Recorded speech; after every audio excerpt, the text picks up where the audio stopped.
नमस्कार, अपना बिहार देख रहे हैं आप। आपके साथ मैं हूं शिप्रा झा। बुलेटिन की शुरुआत करेंगे इस वक्त की बड़ी खबर के साथ, और बड़ी खबर दिल्ली से है, जहां विपक्षी पार्टियों को एकजुट करने में जुटे नीतीश कुमार दिल्ली के सीएम अरविंद केजरीवाल से मिलने पहुंचे हैं। अरविंद केजरीवाल के सरकारी आवास पर दोनों की मुलाकात चल रही है। आपको बता दें, सीएम नीतीश कुमार के साथ डिप्टी सीएम तेजस्वी यादव भी मौजूद हैं। तो आज मुलाकात का सिलसिला लगातार जारी रहा। सीएम नीतीश कुमार अब केजरीवाल से मिलने के लिए उनके सरकारी आवास पर पहुंचे हुए हैं, जहां उनके साथ डिप्टी सीएम तेजस्वी यादव भी मौजूद हैं।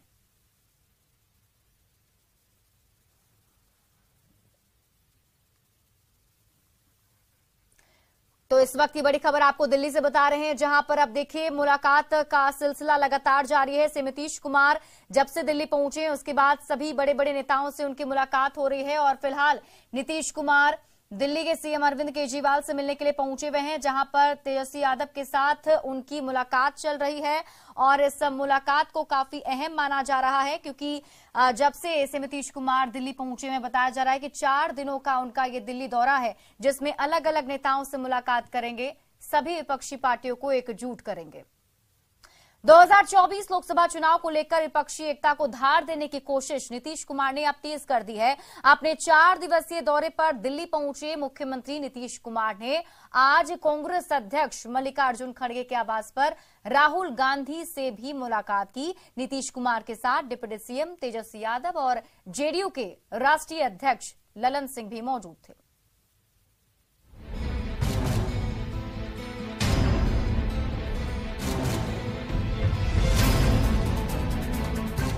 नीतीश कुमार 2024 लोकसभा चुनाव को लेकर विपक्ष को एक मंच पर लाने की कोशिशों में जुट गए हैं। विपक्ष को मजबूत करने के साथ ही बीजेपी के खिलाफ बेहतर विकल्प देने की रणनीति पर मंथन की ये तस्वीर बताती है कि अगले साल होने वाले लोकसभा चुनाव से पहले इन नेताओं की मुलाकात कितनी अहम है।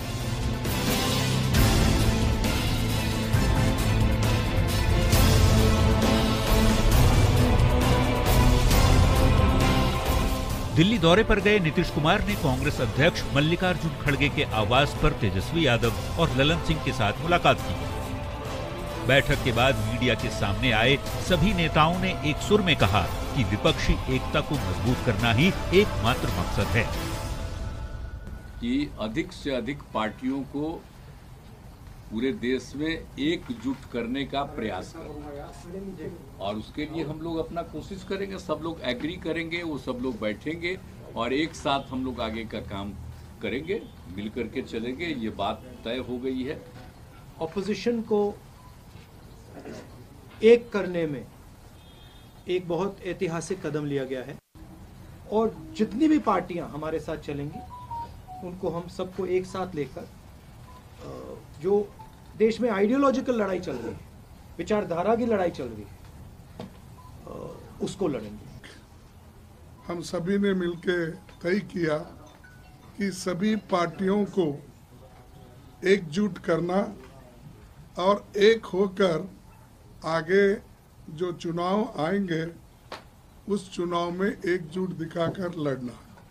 और नीतीश जी, राहुल साहब, तेजस्वी जी और ललन सिंह जी, सभी हमारे जो नेतागण यहाँ बैठे हैं, उसी लाइन पे हम काम करेंगे। इस अहम बैठक में नीतीश कुमार को विपक्ष को एकजुट करने की बड़ी जिम्मेदारी दी गई है। नीतीश विपक्षी दलों को एकजुट करेंगे, वहीं कांग्रेस अध्यक्ष मल्लिकार्जुन खड़गे दक्षिण भारत के बड़े नेताओं से बातचीत करेंगे, जबकि डिप्टी सीएम तेजस्वी भी अन्य समान विचारधारा वाली पार्टियों के नेताओं को एकजुट करने की कोशिश करेंगे। नीतीश कुमार बार बार ये कहते रहे हैं कि बीजेपी के खिलाफ मजबूत विपक्ष की नींव जरूरी है। वैसे जेडीयू और आरजेडी के नेता चाहते हैं कि नीतीश कुमार की भूमिका यूपीए में और बढ़े। सूत्रों की माने तो नीतीश को संयुक्त प्रगतिशील गठबंधन यानी यूपीए का संयोजक बनाया जा सकता है। मल्लिकार्जुन खड़गे के आवास पर पहुंचने से पहले मुख्यमंत्री नीतीश कुमार तेजस्वी यादव के न्यू फ्रेंड्स कॉलोनी स्थित आवास पहुंचे, जहां वे तेजस्वी की बेटी और पत्नी से मुलाकात की। नीतीश कुमार दिल्ली दौरे पर मंगलवार की शाम ही पहुंच चुके थे। अपने 4 दिवसीय दौरे पर नीतीश विपक्ष के तमाम बड़े नेताओं से मुलाकात कर रहे हैं। न्यूज 18 के लिए दिल्ली से रवि सिसोदिया के साथ ब्यूरो रिपोर्ट। वहीं नीतीश कुमार के विपक्ष को मजबूत करने की मुहिम पर सियासत भी काफी तेज है। सत्ता पक्ष जहां 2024 के लोकसभा चुनाव में बीजेपी को धूल चटाने की बात कह रहा है, तो वहीं बीजेपी के नेता नीतीश के दिल्ली दौरे पर तंज कसने के साथ ही कटाक्ष कर रहे हैं। नीतीश जी निभाएंगे आप लोगों की विपक्षी एकता के बीच या कोई और चेहरा? नीतीश जी बड़े नेता हैं, बड़े चेहरा हैं इंडियन पॉलिटिक्स के, तो उनको अपनी भूमिका का निर्वहन करना होगा। बिहार के मुख्यमंत्री का पैसा जो खर्चा होगा ये कौन चिंता करेगा? और ये भटक रहे हैं, नीतीश बाबू की आत्मा भी भटक रही है लगता है नीतीश बाबू का। आप बिहार के मुख्यमंत्री है, बिहार का काम कौन देखेगा? बिहार में कुछ हो ही नहीं रहा है। अपना घर जलाकर चले हैं दूसरे के घर जलाने। पलटू राम आपका नाम तो पढ़ ही गया है, अब कहां कहां जाके पलटी मारेंगे और बिहार की बदहाली को और कितना बढ़ाएंगे। जिस तरह से विपक्षीय एकता की एकजुटता का प्रमाणिकता आज सामने आई है, इससे स्पष्ट है कि भारतीय जनता पार्टी अब डर चुकी है। दिल्ली में विपक्ष के नेताओं से नीतीश कुमार की मुलाकात पर पूर्व केंद्रीय मंत्री आरसीपी सिंह ने तंज कसा है। आरसीपी सिंह ने ट्वीट कर लिखा है कि दिल्ली में नीतीश बाबू, आजकल दिल्ली में नीतीश बाबू के पैर थिरक रहे हैं। कल राजद सुप्रीमो श्रीमान लालू जी की शरण में और आज कांग्रेस सुप्रीमो श्रीमान राहुल गांधी जी के बगल में। बहुत आनंद आ रहा है ना नीतीश बाबू? नीतीश बाबू अब आप नारा लगवाइए, कुर्सीवाद जिंदाबाद, कुर्सीवाद जिंदाबाद, वंशवाद जिंदाबाद, परिवारवाद जिंदाबाद। आप धन्य हैं नीतीश बाबू, आपको शत शत नमन।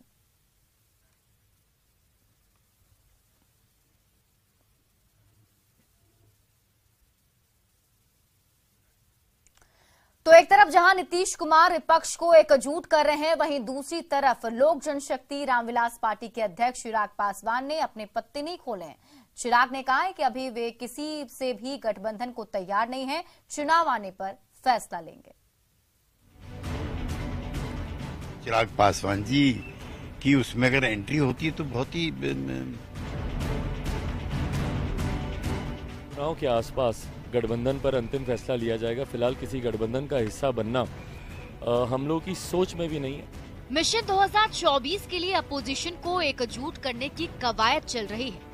बिहार के मुख्यमंत्री नीतीश कुमार इस मिशन को सफल बनाने के लिए दिल्ली दौरे पर हैं। इसके पहले रविवार को एक तस्वीर सामने आई थी। तस्वीर राबड़ी आवास पर हुए इफ्तार पार्टी की थी।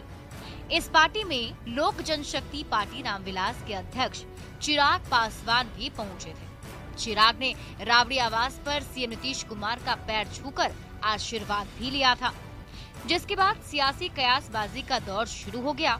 और तो और जेडीयू नेता केसी त्यागी ने चिराग को महागठबंधन में आने का न्योता तक दे डाला। हमें बहुत प्रसन्नता होगी कि नीतीश कुमार जी की अगुवाई में जो गठबंधन चल रहा बिहार में, और चिराग पासवान जी की उसमें अगर एंट्री होती है तो बहुत ही। जेडीयू के ऑफर पर चिराग पासवान ने 2 दिन बाद जवाब दिया है। चिराग ने कहा है कि फिलहाल किसी भी पार्टी से गठबंधन का फैसला नहीं लिया गया, चुनाव आएगा उस वक्त देखा जाएगा। चुनाव के आसपास गठबंधन पर अंतिम फैसला लिया जाएगा। फिलहाल किसी गठबंधन का हिस्सा बनना हम लोग की सोच में भी नहीं है। प्राथमिकता पार्टी के संगठन को, पार्टी के जनाधार को मजबूत करने की है। गठबंधन के सवाल पर चिराग ने ना तो हाँ कहा ना ही ना, लेकिन नीतीश की विपक्षी एकता की मुहिम पर निशाना साधकर चिराग पासवान ने कुछ अपनी लाइन क्लियर कर दी। अच्छी बात है, जलते हुए बिहार को छोड़कर वो गए हैं। ये दर्शाता है कि उनके लिए उनकी व्यक्तिगत महत्वाकांक्षाओं के सामने कुछ और मायने नहीं रखता। आज जब उनकी जरूरत शास्त्री नगर में आगजनी से सड़क पर आए लोगों की होनी चाहिए, ऐसे में वो विपक्ष को एकजुट करने और अपने प्रधानमंत्री बनने के सपने को आकार देने वो दिल्ली गए हैं। लोकसभा चुनाव 2024 में करीब 1 साल का वक्त है, लेकिन राजनीतिक दलों के बीच गोलबंदी शुरू हो गई है। लेकिन चिराग पासवान इतनी जल्दी अपने पत्ते खोलना नहीं चाहते। न्यूज़ 18 के लिए पटना से विनीता मिश्रा की रिपोर्ट।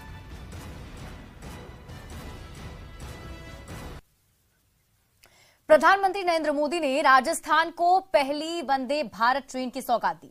राजस्थान को ट्रेन की सौगात देते हुए पीएम मोदी ने जमीन के बदले नौकरी की, लेकिन जमीन लेने का ऐसा तंज कसा कि बिहार की सियासत गर्मा गई।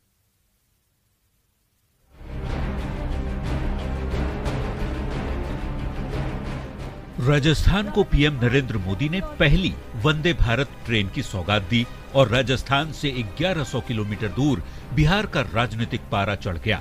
वजह प्रधानमंत्री का वो टारगेटेड हमला रहा जो उन्होंने बिना नाम लिए लालू प्रसाद पर किया। पीएम ने कहा, पहले रेलवे को राजनीति का अखाड़ा बना दिया गया था। राजनीति के हिसाब से ट्रेन चलती थी। रेलवे के आधुनिकीकरण में राजनीतिक स्वार्थ हावी रहा।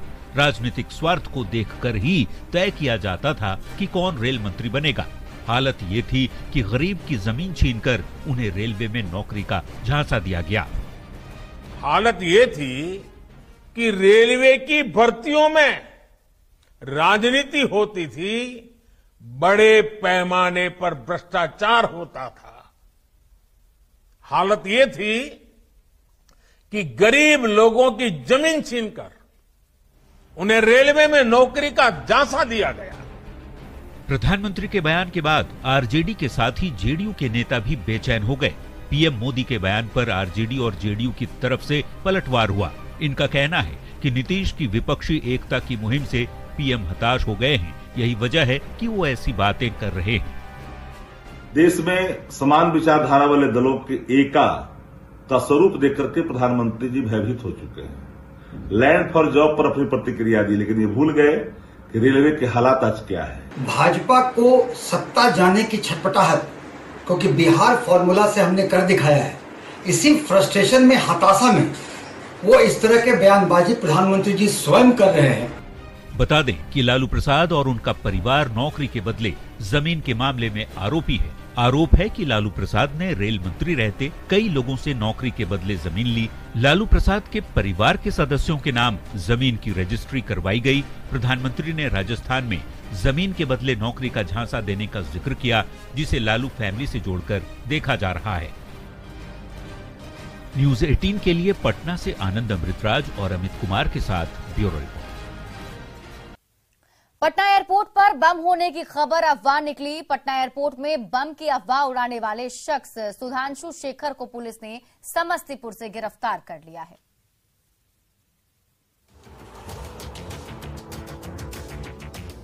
पुलिस की गिरफ्त में आया ये वही शख्स है जिसने पटना एयरपोर्ट पर बम होने की अफवाह उड़ाई और एयरपोर्ट अधिकारी को फोन कर बम होने की सूचना दी। अनजान कॉल ने पटना में हड़कंप मचा दिया। जानकारी होते ही बम निरोधक टीम और श्वान दस्ता मौके पर पहुंचा। करीब 2 घंटे तक जांच पड़ताल की गई, चप्पे चप्पे की तलाशी ली गई, लेकिन जांच में कुछ नहीं मिला। इसी बीच पुलिस ने जिस नंबर से कॉल आया था उसे सर्विलांस पर लिया और समस्तीपुर के सुधांशु शेखर नाम के व्यक्ति को गिरफ्तार कर लिया। डिटेन कर लिया गया है। प्रारंभिक पूछताछ के क्रम में ये बात आई है कि व्यक्ति जो है वो शराब के नशे में था और शराब के नशे में उसके द्वारा फोन किया गया है। पुलिस की माने तो सुधांशु नशे में था जब उसने बम होने को लेकर फर्जी फोन एयरपोर्ट के अधिकारी को किया। पुलिस गिरफ्त में आया सुधांशु मीडिया के कैमरे पर भी अजब गजब बात बोलता दिखा। भाई हमारे बाहर नहीं जा पाए, भाई मेरे पास आए क्योंकि मैं मर जाऊंगा। हमारा भाई हमको जीने नहीं देता है। गोविंद पंजाबी कॉलोनी में गली नंबर 1 में मेरा 70-80 गो रूम है। वो जाता है पूरा कब्जा कर ले। यही अथी अगर आप चला दीजिए अभी लाइव टेलीकास्ट। कहाँ जा रही थी? मेरी माँ बागेश्वर धाम जा रही है। झूठे का हम पागल हो गए। वहाँ बाबा को चढ़ाना चढ़ाएगी, हमको नहीं देगी 10 रुपया। पिछले साल जुलाई 2022 में ऐसी खबर आई थी। पटना से दिल्ली जा रही फ्लाइट में एक बम रखे जाने की खबर एक व्यक्ति ने दी थी। इसके बाद एहतियात के तौर पर फ्लाइट को रोका गया और सभी यात्रियों को फ्लाइट से बाहर उतारा गया था। हालांकि बम नहीं मिला और इस तरह की अफवाह उड़ाने वालों पर सख्त कार्रवाई की जरूरत है ताकि आगे से कोई इस तरह की हरकत ना करे। न्यूज़ 18 के लिए पटना से धर्मेंद्र और संजय के साथ समस्तीपुर से मुकेश की रिपोर्ट। और इसी बीच वाराणसी से आपको बड़ी खबर बता दें, जहां आकांक्षा दुबे मौत मामले पर बड़ी जानकारी मिल रही है। एक और आरोपी को गिरफ्तार किया गया है। आरोपी संजय सिंह गिरफ्तार किया गया है। वाराणसी से ही संजय सिंह की गिरफ्तारी हुई। आपको बता दें कि समर सिंह का करीबी मित्र बताया जा रहा है संजय सिंह, जिसकी गिरफ्तारी हुई है और उसकी तस्वीर आपके टीवी स्क्रीन पर आपको हम दिखा रहे हैं। देखिए, आकांक्षा दुबे मौत मामले से जुड़ी बड़ी खबर, जिसमें एक और आरोपी संजय सिंह को पुलिस ने गिरफ्तार किया है।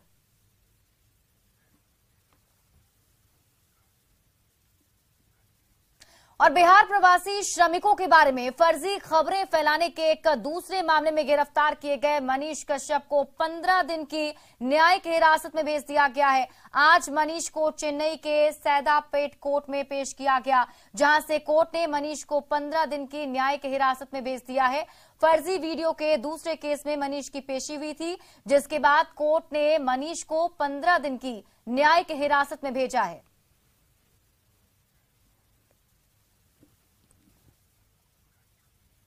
और बड़ी खबर आपको बिहार के मोतिहारी से बता दें, जहां आईसीआईसीआई बैंक में भीषण डकैती की घटना हुई है। चकिया में आईसीआईसीआई बैंक को निशाना बनाते हुए बाइक सवार 5 अपराधियों ने लूट की इस घटना को अंजाम दिया और आराम से निकल गए। जानकारी के मुताबिक बैंक से करीब 48 लाख रुपए की लूट हुई है। लूट की वारदात चकिया इलाके की है। मामले की जानकारी मिलते ही स्थानीय पुलिस मौके पर पहुंची और मामले की जांच में जुट गई है। पुलिस बैंक में लगे सीसीटीवी को खंगाल रही है। दिन दहाड़े हुई बैंक लूट की इस बड़ी घटना से पूरे शहर में हड़कंप मच गया है। अपराधियों द्वारा ये घटना खारिज किया गया है और बैंक ऑफिशियल ने बताया 48 लाख की लूट हुई है। अभी तक हम लोग एसआईटी गठन किया गया है और टीम लगी हुई है और हर दिशा में अनुसंधान करके जल्दी अपराधियों को पकड़ा कितने की संख्या में थे? 4 से 5। कितना का लगभग लूट हुआ है? देखिए, ये अभी चीज हम स्टेटमेंट देने के लिए ऑथराइज नहीं है। मैनेजर आप है कि मैनेजर है, लेकिन ऑथराइज नहीं है स्टेटमेंट देने। आप लूट हुई है ना? हाँ, लूट हुई है। अभी इस चीज के लिए हम ऑथराइज। कितना रुपया आया था आज? अभी देखे नहीं है, अप्रोक्स बताएंगे। अभी देखने आज ही तो रुपया उतरा था ना? हाँ, अप्रोक्स 40 लाख के आसपास होगा। बिहार में नई शिक्षक नियमावली को लेकर जहां नियोजित शिक्षक और अभ्यर्थी विरोध जता रहे हैं, वहीं अब भाकपा माले के विधायक संदीप सौरभ ने भी इस नियमावली पर सवाल उठाए हैं। संदीप सौरभ ने अभ्यर्थियों और नियोजित शिक्षकों की मांगों को जायज बताते हुए उन्हें समर्थन दे दिया है और कहा है कि उनके हर आंदोलन में वे उनके साथ हैं। नियमावली आई है, इसमें जो सरकार का कंसर्न है उससे मैं एग्री करता हूँ। 2.5 लाख या 2.25 लाख जो भी संख्या है, वो जब बहाली आई है तो क्या पूर्व के जो शिक्षक हैं वो भी उन्हीं पदों पर कंपटीशन करेंगे नए शिक्षक अभ्यर्थियों के साथ, या कुछ अलग मामला है? एक तो ये दिक्कत है। दूसरी दिक्कत छात्रों को, जो सबसे बड़ा दिक्कत उनको लग रहा है कि हम 4 साल पहले से ही इंतजार किए हैं, अब सरकार ने पूरा पैटर्न बदल दिया है, तो क्या ऐसा होगा कि फिर से परीक्षा की तिथि आएगी, परीक्षा होगी, कोई पेपर लीक हो जाएगा, रद्द होगा, फिर से परीक्षा होगी और फिर 3 साल हम लटक जाएंगे? एक ये कंफ्यूजन है छात्रों के बीच में। और तीसरा है कि बीपीएससी के नाम से लोग डर रहे हैं। उनको लग रहा है कि बीपीएससी तो टफ एग्जाम लेती है, वो तो सिविल सर्विस की परीक्षा लेने वाली बीपीएससी है, तो क्या उस लेवल के सवाल हमसे पूछे जाएंगे तो हम कैसे कॉम्पीट करें? राजधानी पटना में सैकड़ों की संख्या में फूलों का व्यवसाय करने वाले माली समाज के लोगों ने सड़कों पर उतरकर प्रदर्शन किया है। फूल व्यवसायियों की मांग है कि उनके लिए भी अलग से मंडी व्यवस्था की जाए। अपनी मांग को लेकर सड़क पर उतरे फूल व्यवसायियों के प्रदर्शन का जायजा लिया हमारे संवाददाता ने। खबर राजधानी से है, जहां फूल व्यवसायियों ने प्रदर्शन करना शुरू कर दिया है। फूल व्यवसायी सैकड़ों की संख्या पे सड़कों पर उतरे हैं और इनकी मांग है कि इनके लिए राजधानी में अभी तक कोई फूल मंडी की व्यवस्था नहीं की गई है। सैकड़ों की संख्या में फूल बेचने वाले लोग हैं और लेकिन अभी तक सरकार के द्वारा इनके लिए कोई अस्थायी मंडी की व्यवस्था नहीं की गई है और वर्षों से इनकी मांग रही है कि जिस तरह से इनका व्यवसाय है, ये लोग सैकड़ों की संख्या में फूल का व्यवसाय करते हैं, लेकिन इनके लिए मंडी नहीं है और इसी के लिए ये लोग आज मंडी की मांग को लेकर सड़कों पर उतरे हैं, प्रदर्शन करते हैं। आप देख रहे हैं ये आयकर गोलंबर है और कहीं ना कहीं जो संख्या इनकी है वो संख्या इनकी काफी है और अपनी इन्हीं मांगों को लेकर आज ये प्रदर्शन करने उतरे हैं, सड़कों पर उतरे हैं। और सिर्फ एक मांग है कि जिस तरह से सरकार ने सबके लिए व्यवस्था की है तो इन फूल व्यवसायियों के लिए भी व्यवस्था किया जाए और फूल मंडी की व्यवस्था की जाए। क्या लोग की संख्या में है और इनकी मांग है कि बस फूल मंडी इनको मिलनी चाहिए। क्या मांग है? प्रदर्शन हम लोग सर ये इसलिए कर रहे हैं, आप देखते हैं कि हर जिले में या तो दूध का व्यवसाय जो कर रहे हैं या सब्जी का व्यवसाय कर रहे हैं या तो आपका मछली का व्यवसाय कर रहे हैं, तो इस तरह से उन लोगों को सरकार के द्वारा जो है हर जिले में जो है अस्थायी रूप से मंडी दिया गया है। और हम लोगों को अभी तक जिले की बात को छोड़ दें, राजधानी में भी हम लोगों को मंडी नहीं है। तो हम लोगों को सर्वप्रथम जो मांग है, हम लोग हजारों की संख्या में हैं, हम मंडी नहीं है। हम जो इनके संघ के अध्यक्ष हैं हम उनसे बातें कर रहे हैं आखिर क्यों ये लोग सड़कों पर उतर के प्रदर्शन कर रहे हैं। ये जो जन सलाह है माली समाज का, पूरे जो 35 लाख जो माली है हर इस बार जो है महागठबंधन को बताने का काम करें। पूरे हम मेरे साथ। तो सिर्फ इनकी यही मांग है कि फूल मंडी की व्यवस्था किया जाए। जिस तरह से सब्जी मंडी है, दूध वाले के लिए मंडी है, उसी तरह से जो ये हजारों सैकड़ों की संख्या में जो फूलों का व्यवसाय करते हैं इनके लिए भी सरकार एक जगह दे जिससे कि ये लोग माकूल व्यवस्था के साथ अपना व्यवसाय कर सके और रोजी रोटी को सुरूप से चला सके। न्यूज 18 के लिए पटना से धर्मेंद्र कुमार। और फिलहाल इस बुलेटिन में अभी के लिए बस इतना ही। आप देखते रहिए न्यूज 18 बिहार झारखंड।